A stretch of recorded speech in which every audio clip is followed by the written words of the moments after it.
Hello friends, welcome back to Studykar. मैं हूं आपका दोस्त प्रभाकर। आज के इस लेक्चर में हम डिस्कस करेंगे आपके साथ 2022 के प्रमुख पुरस्कार और सम्मान यानी अवार्ड एंड ऑनर्स को डिस्कस करने वाले हैं। इस लेक्चर में लेक्चर आपके एग्जाम के पॉइंट ऑफ व्यू से बहुत ही इंपॉर्टेंट है। दोस्तों, इस लेक्चर में हम लता दीनानाथ मंगेशकर पुरस्कार, ज्ञानपीठ पुरस्कार, ग्रैमी अवार्ड, ऑस्कर अवार्ड, पद्म अवार्ड, बाफ्टा अवार्ड और इस प्रकार से जो भी इंपॉर्टेंट अवार्ड है उन सभी को डिस्कस करने वाले हैं। जो भी इंपॉर्टेंट सम्मान है उनको डिस्कस करेंगे। लेक्चर आपके एग्जाम के पॉइंट ऑफ व्यू से बहुत इंपॉर्टेंट है, तो लास्ट तक जरूर देखिएगा।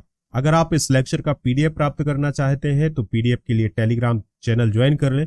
लिंक आपको डिस्क्रिप्शन में मिल जाएगा, तो वहां से आप इसका जो पीडीएफ है वो आसानी से डाउनलोड कर सकते हैं। हमारे जितने भी सोशल मीडिया प्लेटफॉर्म है उन पर भी आप हमें फॉलो कर लें, सभी का लिंक डिस्क्रिप्शन में है, तो एक बार फॉलो जरूर करें। यहाँ पर भी आपको बहुत ही इंपॉर्टेंट इन्फॉर्मेशन मिलती है, तो सभी सोशल मीडिया प्लेटफॉर्म पर फॉलो जरूर कर लें। चलिए फ्रेंड्स, पहला क्वेश्चन डिस्कस करते हैं, ध्यान से सुनिएगा। पहला क्वेश्चन है, लुईस हैमिल्टन का संबंध किस देश से है जिन्हें हाल ही में नाइटहुड की उपाधि दी गई है? तो आंसर है इसका ब्रिटेन। दोस्तों, जो लुईस हैमिल्टन है ये फॉर्मूला 1 रेसर है और इन्हें ब्रिटेन में नाइटहुड की उपाधि दी गई है। तो दोस्तों, इन्हें नाइटहुड की उपाधि किसने दी है? प्रिंस चार्ल्स ने दी है। याद रखिएगा कि जिस प्रकार से हमारे देश में पद्म पुरस्कार होते हैं उसी प्रकार से ब्रिटेन में नाइटहुड की उपाधि होती है। तो नाइटहुड की उपाधि किसे दी गई है? लुईस हैमिल्टन को दी गई है। लुईस हैमिल्टन के नाम पर 103 रेस जीतने का रिकॉर्ड है और वे मर्सिडीज टीम के रेसिंग ड्राइवर हैं और हैमिल्टन यह सम्मान प्राप्त करने वाले ब्रिटेन के एकमात्र अश्वेत ड्राइवर हैं। ये पॉइंट भी आप नोट कर लेंगे। अगला क्वेश्चन है, सुभाष चंद्र बोस आपदा प्रबंधन पुरस्कार 2022 व्यक्तिगत श्रेणी में किसे दिया गया है? आंसर है इसका प्रोफेसर विनोद शर्मा। दोस्तों, जो सुभाष चंद्र बोस आपदा प्रबंधन पुरस्कार है ये संस्थागत श्रेणी में भी दिया जाता है और व्यक्तिगत श्रेणी में भी दिया जाता है, यानी किसी संस्था को भी और किसी एक व्यक्ति को भी दिया जाता है। तो अगर हम व्यक्तिगत श्रेणी की बात करें तो ये प्रोफेसर विनोद शर्मा को दिया गया है, और अगर हम किसी संस्था की बात करें 2022 में किसे दिया गया है तो ये दिया गया है गुजरात आपदा प्रबंधन संस्थान को। दोस्तों, व्यक्तिगत श्रेणी में जो इसकी राशि है वो 5 लाख रुपए की राशि है और एक प्रमाण पत्र इसके अंतर्गत दिया जाता है। सबसे इंपॉर्टेंट बात यह है कि जो सुभाष चंद्र बोस आपदा प्रबंधन पुरस्कार है ये आपदा प्रबंधन के क्षेत्र में दिया जाने वाला पुरस्कार है, और जो भी व्यक्ति या जो संस्था आपदा प्रबंधन के लिए बेहतर कार्य करते हैं उनको यह पुरस्कार दिया जाता है। इसकी शुरुआत 2019 से की गई थी। अगला प्रश्न है, सुशीला देवी पुरस्कार 2021 किसे दिया गया? इंपॉर्टेंट है दोस्तों, आंसर है इसका अनुकृति उपाध्याय। तो दोस्तों, अनुकृति उपाध्याय एक लेखिका हैं और उनके उपन्यास किंसुकी के लिए यह पुरस्कार दिया गया है। दोस्तों, सुशीला देवी पुरस्कार की बात करें तो यह साहित्य के क्षेत्र में दिया जाता है और रतनलाल फाउंडेशन के द्वारा इसकी स्थापना की गई थी। याद रखना है कि जो सुशीला देवी पुरस्कार है ये केवल महिला लेखक होते हैं, उन्हीं को ये पुरस्कार दिया जाता है। अगला प्रश्न है, असम वैभव सम्मान 2021 किसे दिया गया है? इंपॉर्टेंट है दोस्तों, आंसर इसका रतन टाटा। भारत के प्रमुख उद्योगपति हैं रतन टाटा जी और टाटा सन्स के पूर्व अध्यक्ष भी हैं, तो उन्हें असम वैभव सम्मान दिया गया है। असम वैभव सम्मान जो है वो असम का सर्वोच्च नागरिक सम्मान है। तो इस साल यानी 2021 का जो असम वैभव सम्मान है ये दिया गया है रतन टाटा जी को। क्यों दिया गया है, थोड़ा सा इस बात को भी देख लेते हैं। तो यह पुरस्कार उन्हें असम में कैंसर उपचार सुविधाओं को बेहतर बनाने के लिए किया गया है, यानी जो उनका टाटा ग्रुप है दोस्तों उसके द्वारा असम में जो कैंसर उपचार की सुविधाएं हैं उनको बेहतर बनाया गया है, इसलिए उन्हें यह सम्मान दिया गया है। अगला क्वेश्चन है, पद्म पुरस्कार 2022 में कितने लोगों को पद्म विभूषण सम्मान दिया गया? तो 4 लोगों को पद्म विभूषण सम्मान दिया गया है पद्म पुरस्कारों में। नाम डिस्कस कर लेते हैं, वो 4 नाम कौन कौन से हैं। पहला नाम है प्रभा अत्रे, दूसरा है राधे श्याम खेमका, तीसरा नाम है जनरल बिपिन रावत, चौथा नाम है कल्याण सिंह। तो दोस्तों, प्रभा अत्रे को कला के क्षेत्र में दिया गया है, इनका रिलेशन है महाराष्ट्र से। राधे श्याम खेमका को साहित्य और शिक्षा के क्षेत्र में दिया गया है, उत्तर प्रदेश के हैं। बिपिन रावत का संबंध उत्तराखंड से है और इन्हें मरणोपरांत दिया गया है पद्म विभूषण सम्मान। कल्याण सिंह को भी मरणोपरांत दिया गया है और कल्याण सिंह जो है उत्तर प्रदेश के पूर्व चीफ मिनिस्टर थे। इस साल यानी 2022 में कुल 128 लोगों को पद्म पुरस्कार दिए गए हैं। ये पॉइंट आप नोट कर लेंगे, जिसमें से पद्म विभूषण 4 हैं, पद्म भूषण 17 है और पद्मश्री 107 है। तो ये सभी पॉइंट आप नोट जरूर करिएगा। अगला प्रश्न है, 2022 में गुलाम नबी आजाद को कौन सा पद्म पुरस्कार प्राप्त हुआ है? इंपॉर्टेंट है दोस्तों, तो आंसर है इसका पद्म भूषण। यानी गुलाम नबी आजाद जी को पद्म भूषण सम्मान दिया गया है। कांग्रेस के लीडर है गुलाम नबी आजाद, पॉलिटिशियन है, तो इन्हें पद्म भूषण सम्मान दिया गया है 2022 में। चलिए हम देख लेते हैं कि वह 17 लोग कौन है जिन्हें पद्म भूषण दिया गया है 2022 में। पहला नाम गुलाम नबी आजाद का है, दूसरा है विक्टर बनर्जी, तीसरा नाम है गुरमीत वावा का, और चौथा नाम है दोस्तों बुद्धदेव भट्टाचार्य। ये नाम आप जरूर याद रखिएगा दोस्तों। बुद्धदेव भट्टाचार्य ने यह पुरस्कार लेने से मना कर दिया है, क्योंकि दोस्तों उन्होंने ये आरोप लगाया था कि जब ये पुरस्कार दिए गए तो उससे पहले उनसे पूछा नहीं गया है कि यह पुरस्कार आपको दिया जा रहा है। तो बुद्धदेव भट्टाचार्य ने यह पुरस्कार लेने से मना कर दिया था, यानी पद्म भूषण लेने से मना कर दिया था। पांचवा नाम है दोस्तों मधुर जाफरी का, अमेरिका के हैं। छठा नाम है नटराजन चंद्रशेखरन का, इन्हें व्यापार और उद्योग के लिए दिया गया है पद्म भूषण सम्मान। कृष्णा इला और सुचित्रा इला, इन दोनों लोगों को एक ही पद्म भूषण दिया गया है। उद्योग के क्षेत्र में दिया गया है, तेलंगाना से इनका रिलेशन है। देवेंद्र झाझरिया, याद रखिएगा बहुत ही महत्वपूर्ण नाम है, देवेंद्र झाझरिया को पद्म भूषण सम्मान दिया गया है। नौवां नाम है राशिद खान का, इन्हें कला के क्षेत्र में पद्म भूषण सम्मान दिया गया है दोस्तों। अगला नाम है राजीव महर्षि का। फिर 11वां नाम है सत्य नारायण नांडेला का, अमेरिका के हैं। व्यापार और उद्योग में इन्हें पद्म भूषण दिया गया है। सुंदराजन पिचई, जिन्हें हम सुंदर पिचई के नाम से जानते हैं, तो इन्हें भी दिया गया है पद्म भूषण। साइरस पूनावाला को भी, संजय राजाराम को, संजय राजाराम का नाम जरूर याद रखिएगा दोस्तों, इन्हें विज्ञान और इंजीनियरिंग में दिया गया है, मरणोपरांत दिया गया है, और इनका संबंध मैक्सिको से है। ठीक है, तो ये पॉइंट आप नोट जरूर करते जाइएगा। प्रतिभा रे को भी साहित्य और शिक्षा के क्षेत्र में दिया गया है, रिलेशन है इनका उड़ीसा से। स्वामी सच्चिदानंद को दिया गया है वशिष्ठ त्रिपाठी। तो दोस्तों ये वो 17 नाम है जिन्हें पद्म भूषण पुरस्कार दिया गया है 2022 में। तो ये सभी नाम आप नोट जरूर कर लीजिएगा। अगला क्वेश्चन है 2022 में कितने लोगों को पद्मश्री पुरस्कार दिया गया है। तो पद्मश्री की बात करें दोस्तों तो पद्मश्री दिया गया है 107 लोगों को। 2022 में कुल 128 पद्म पुरस्कार दिए गए थे, जिसमें से 4 पद्म विभूषण हैं और 17 जो है वो पद्म भूषण है, और पद्मश्री कितने हैं 107। इस प्रकार से कुल टोटल कितने हो जाते हैं 128 हो जाते हैं। तो दोस्तों कुछ पद्मश्री पुरस्कार पाने वाले लोगों के नाम भी डिस्कस कर लेते हैं, किन किन लोगों को यह पुरस्कार दिया गया है। तो सुमित अंतिल को हरियाणा के हैं, खेल के क्षेत्र में दिया गया है। नीरज चोपड़ा को भी दिया गया है। फैसल अली डार को भी दिया गया है। अर्जुन सिंह ध्रुवे को कला के क्षेत्र में दिया गया है, मध्य प्रदेश से इनका रिलेशन है। अवनी लेखरा को खेल के क्षेत्र में दिया गया है, राजस्थान से है ये। सोनू निगम को कला के क्षेत्र में महाराष्ट्र से है। प्रमोद भगत को उड़ीसा के हैं, ये खेल के क्षेत्र में दिया गया है। बसंती देवी को सामाजिक कार्यकर्ता है, उत्तराखंड की है। और वंदना कटारिया की बात करें तो ये भी उत्तराखंड की है, इन्हें खेल के क्षेत्र में दिया गया है। वंदना कटारिया का संबंध हॉकी से है, इतना याद रखिएगा। विश्वनाथ मिश्रा को कला के क्षेत्र में दिया गया है, उत्तर प्रदेश से इनका रिलेशन है। अगला प्रश्न है दोस्तों, ध्यान से सुनिएगा, 2022 में प्रधानमंत्री राष्ट्रीय बाल पुरस्कार कितने बच्चों को दिया गया। आंसर है इसका 29 बच्चों को। दोस्तों हर साल प्रधानमंत्री राष्ट्रीय बाल पुरस्कार दिए जाते हैं, जिसके अंतर्गत 1 लाख रुपए की राशि दी जाती है। यह ऐसे बच्चों को प्रदान किए जाते हैं जो कि नवाचार, सामाजिक सेवा, शैक्षिक, खेल, कला और संस्कृति, वीरता श्रेणियों में अच्छा वर्क करते हैं। तो ऐसे बच्चों को प्रधानमंत्री राष्ट्रीय बाल पुरस्कार दिए जाते हैं। तो 2022 में 29 बच्चों को दिए गए हैं, जिसमें से 15 लड़के हैं और 14 लड़कियां हैं। अगला प्रश्न है, आईसीसी अवार्ड 2021 में सर्वश्रेष्ठ ओडीआई पुरुष खिलाड़ी किसे चुना गया। इंपॉर्टेंट क्वेश्चन है, हर एक एग्जाम में पूछा जाएगा। तो आईसीसी अवार्ड 2021 में सर्वश्रेष्ठ ओडीआई पुरुष खिलाड़ी किसे चुना गया है। तो इस क्वेश्चन का आंसर होगा दोस्तों बाबर आजम। किसे चुना गया है, बाबर आजम को। तो सर्वश्रेष्ठ टेस्ट खिलाड़ी चुना गया है जो रूट को, जो कि इंग्लैंड के हैं। सर्वश्रेष्ठ टी20 खिलाड़ी चुना गया है पुरुष में मोहम्मद रिजवान को, पाकिस्तान के हैं। सर्वश्रेष्ठ ओडीआई खिलाड़ी महिला में चुना गया है लिजेले ली को, जो कि साउथ अफ्रीका की हैं। और सर्वश्रेष्ठ टी20 खिलाड़ी चुना गया है महिला में टैमी ब्यूमॉन्ट को, जो कि इंग्लैंड के हैं। तो ये सभी पॉइंट आप नोट जरूर करते जाइएगा दोस्तों। अगला प्रश्न है, गणतंत्र दिवस परेड 2022 में सर्वश्रेष्ठ झांकी किस राज्य की चुनी गई। आंसर होगा इसका उत्तर प्रदेश। दोस्तों गणतंत्र दिवस परेड जब होती है तो उसमें बहुत सारी झांकियां निकलती हैं, तो उसमें उत्तर प्रदेश की झांकी को सर्वश्रेष्ठ झांकी चुना गया है 2022 में।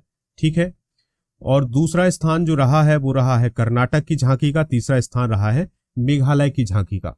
दोस्तों जो उत्तर प्रदेश की झांकी थी वो वन डिस्ट्रिक्ट वन प्रोडक्ट पर आधारित थी और इसमें काशी विश्वनाथ धाम का भी प्रदर्शन किया गया था। दोस्तों इस परेड में तीनों सेनाओं में भारतीय नौसेना की जो मार्चिंग टुकड़ी थी उसको सर्वश्रेष्ठ मार्चिंग टुकड़ी के रूप में भी चुना गया था। तो सर्वश्रेष्ठ मार्चिंग टुकड़ी भारतीय नौसेना की थी और सर्वश्रेष्ठ झांकी किस राज्य की थी?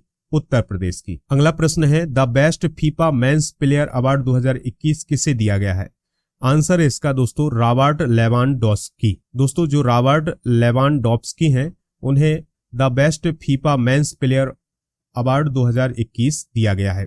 अगर हम बात करें रॉबर्ट लेवांडोव्स्की की तो ये पोलैंड के हैं। फीफा द्वारा the best FIFA football award 2021 के पुरस्कार विजेताओं को सम्मानित किया गया है और पुरस्कार का जो सम्मान समारोह है ये ज्यूरिख स्विट्जरलैंड में आयोजित किया गया था।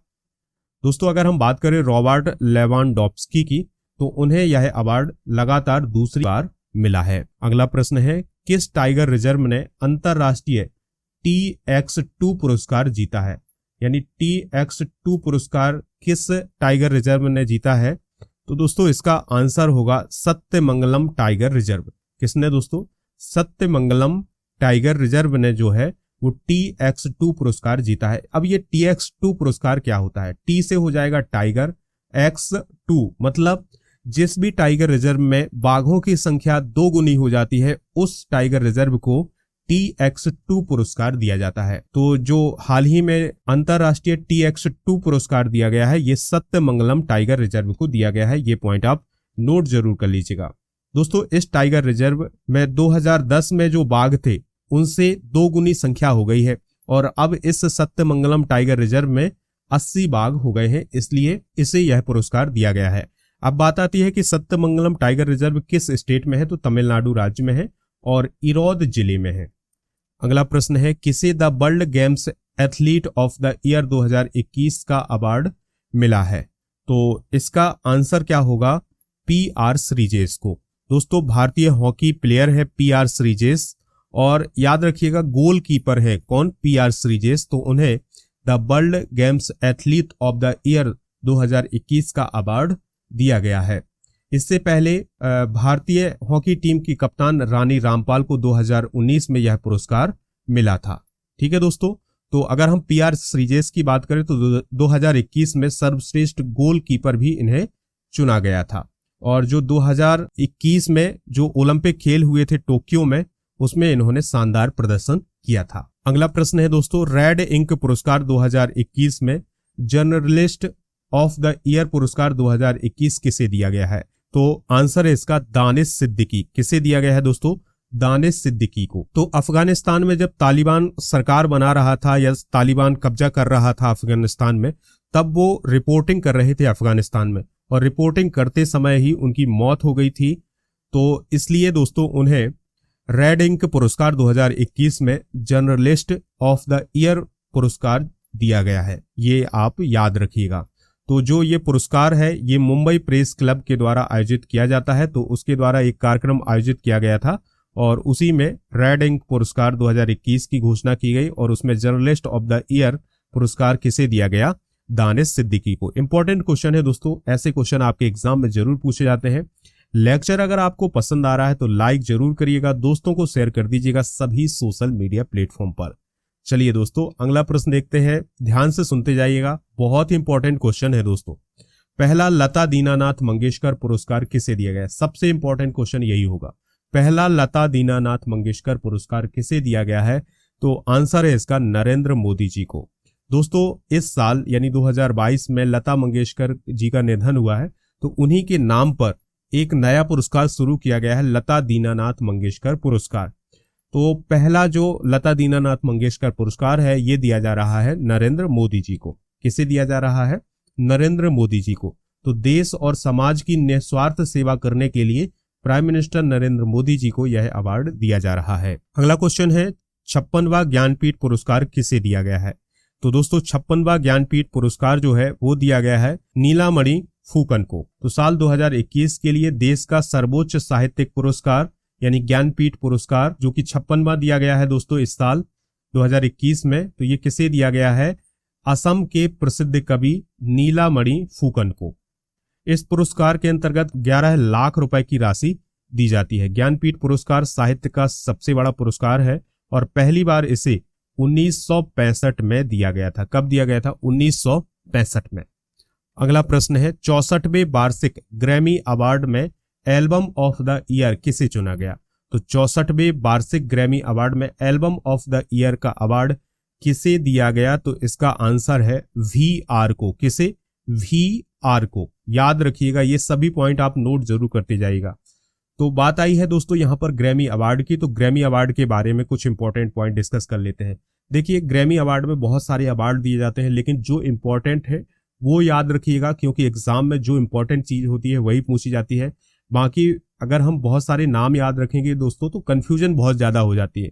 तो इसलिए आप एक क्वेश्चन याद रखिएगा कि album of the year award किसे दिया गया है ग्रैमी अवार्ड में?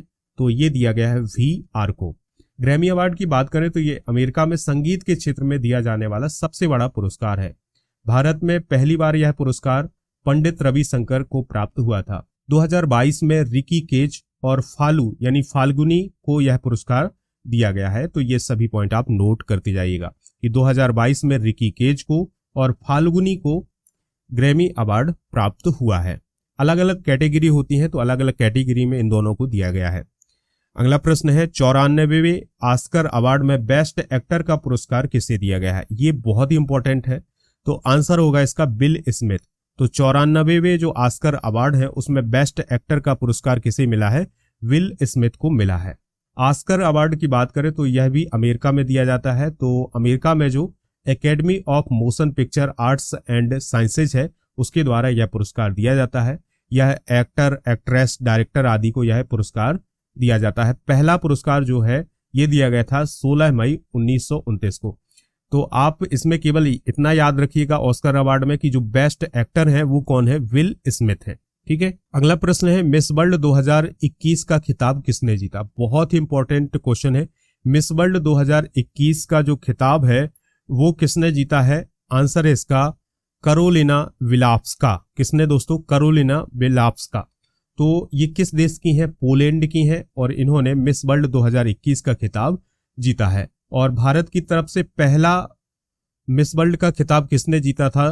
तो याद रखिएगा उनका नाम रीता फारिया। पहला मिस वर्ल्ड का खिताब किसने जीता था भारत की तरफ से? रीता फारिया ने 1966 में। अगला प्रश्न है 75वें ब्रिटिश एकेडमी फिल्म पुरस्कार में सर्वश्रेष्ठ फिल्म पुरस्कार किसे दिया गया? तो दोस्तों इस ब्रिटिश एकेडमी पुरस्कार को हम बाफ्टा अवार्ड के नाम से भी जानते हैं। तो बाफ्टा अवार्ड में सर्वश्रेष्ठ फिल्म का पुरस्कार किसे दिया गया है? तो इस क्वेश्चन का जो आंसर है वो है the power of the dog. याद रखिएगा, the power of the dog को सर्वश्रेष्ठ फिल्म का पुरस्कार मिला है। तो इस साल यानी 2022 में जो पुरस्कार दिए गए हैं ये 75वें पुरस्कार दिए गए हैं। और बाफ्टा अवार्ड की शुरुआत कब से की गई थी? 1955 से। तो 1955 से हर साल ये पुरस्कार दिए जाते हैं। इसका जो सम्मान समारोह है ये कहां पर आयोजित किया जाता है? लंदन के रॉयल अल्बर्ट हॉल में। अगला प्रश्न है बोल्टजमान मेडल प्राप्त करने वाले पहले भारतीय कौन बने हैं? तो दोस्तों बोल्टजमान मेडल प्राप्त करने वाले पहले भारतीय बने हैं दीपक धर। कौन बने हैं दोस्तों? दीपक धर। तो बोल्टजमान पुरस्कार जो है वो प्रोफेसर दीपक धर को दिया गया है। किस क्षेत्र में दोस्तों? भौतिकी विज्ञान में। किस क्षेत्र में? भौतिकी विज्ञान में। बोल्टजमान प्राप्त करने वाले या बोल्टजमान से सम्मानित होने वाले पहले भारतीय कौन बन गए हैं? दीपक धर बन गए हैं। अगला और लास्ट क्वेश्चन है, ध्यान से सुनिएगा। पाकिस्तान का हिलाल ए पाकिस्तान सम्मान किसे दिया गया? तो ये दिया गया है बिल गेट्स को। माइक्रोसॉफ्ट के संस्थापक हैं बिल गेट्स और इन्हें पाकिस्तान का दूसरा सर्वोच्च नागरिक सम्मान हिलाल ए पाकिस्तान दिया गया है। और पाकिस्तान का सर्वोच्च नागरिक सम्मान क्या है? निशान ए पाकिस्तान। याद रखिएगा, निशान ए पाकिस्तान जो है ये पाकिस्तान का सर्वोच्च नागरिक सम्मान है। और दूसरा सर्वोच्च नागरिक सम्मान क्या है? हिलाल ए पाकिस्तान। और भारत का सर्वोच्च नागरिक सम्मान कौन सा है? भारत रत्न है। और दूसरा सर्वोच्च नागरिक सम्मान कौन सा है? पद्म विभूषण है। तीसरा कौन सा है? पद्म भूषण है। चौथा कौन सा है? पद्म श्री है। तो ये पॉइंट आप नोट जरूर करिएगा। तो माइक्रोसॉफ्ट के संस्थापक बिल गेट्स को कौन सा पुरस्कार दिया गया है? हिलाल ए पाकिस्तान। तो ये सभी पॉइंट आप नोट जरूर करिएगा। तो दोस्तों आज का ये लेक्चर कैसा लगा कमेंट बॉक्स में जरूर बताइएगा। अगर आपको ये लेक्चर पसंद आया है तो लाइक करिए, दोस्तों को शेयर जरूर करिएगा सभी डिफरेंट सोशल मीडिया प्लेटफॉर्म पर, और हमारे जितने भी सोशल मीडिया प्लेटफॉर्म है उन पर भी आप हमें फॉलो कर लें, सभी का लिंक डिस्क्रिप्शन में दिया गया है। मिलते हैं नेक्स्ट लेक्चर में। जय हिंद, वंदे मातरम।